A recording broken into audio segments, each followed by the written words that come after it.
Hello friends, कैसे हैं आप लोग। आज मैं लाई हूँ पनीर रॉ बनाना नगेट्स की रेसिपी।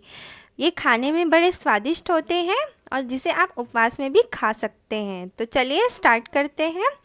सबसे पहले 5 कच्चे केले बॉईल करने के लिए रख देंगे और उसे ठंडा कर लेंगे। मैंने कच्चे केले ऑलरेडी बॉईल करके ठंडे कर लिए हैं। तो अब इसे अच्छे से मैश कर लेंगे और उसमें ऐड करेंगे 1 कटोरी साबूदाने का आटा। उसके बाद इसमें ऐड करेंगे आधा कटोरी मूंगफली पीसी हुई, जो मैंने ऑलरेडी पहले से ही रोस्ट करके पीसी हुई है। उसके बाद में ऐड करेंगे 1/4 टीस्पून काली मिर्च पाउडर। उसके बाद ऐड करेंगे नमक स्वाद अनुसार। अगर उपवास के लिए बना रहे हैं तो सेंधा नमक यूज़ करें। 2 हरी मिर्च कटी हुई।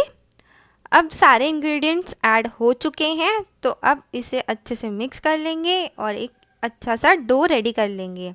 डो सॉफ्ट नहीं रखेंगे, डो टाइट ही रखेंगे। सॉफ्ट डो से क्रंचीनेस नहीं आता है और नगेट्स बिल्कुल भी अच्छे नहीं बनते हैं।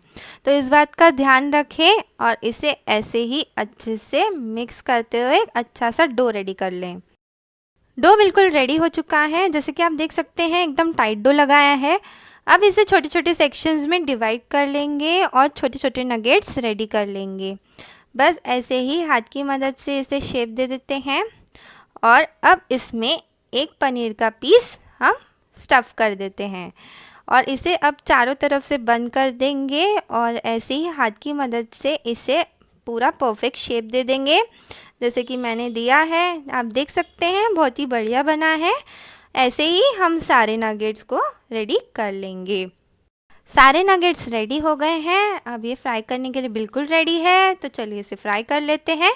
एक कढ़ाई ले लेंगे, उसमें तेल गरम कर लेंगे और एक एक करके जो नगेट्स रेडी करे हैं हमने वो ऐड करते हुए जाएंगे और इसे हम मीडियम फ्लेम पर ही पकाएंगे।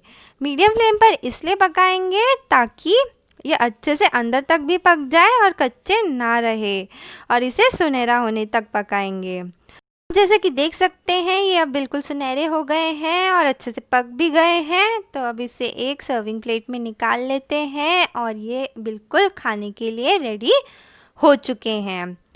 यहाँ पे मैंने एक सर्विंग प्लेट में निकाल लिया है। अब इसे देख लेते हैं पका है या नहीं। तो ये बिल्कुल पक चुका है, अंदर का पनीर भी बहुत अच्छे से पका है। अगर आपको रेसिपी पसंद आई है तो ज़रूर ट्राई करिएगा घर पे और बताइएगा कैसी लगी, और चैनल को लाइक शेयर सब्सक्राइब भी ज़रूर करिएगा। Thank you.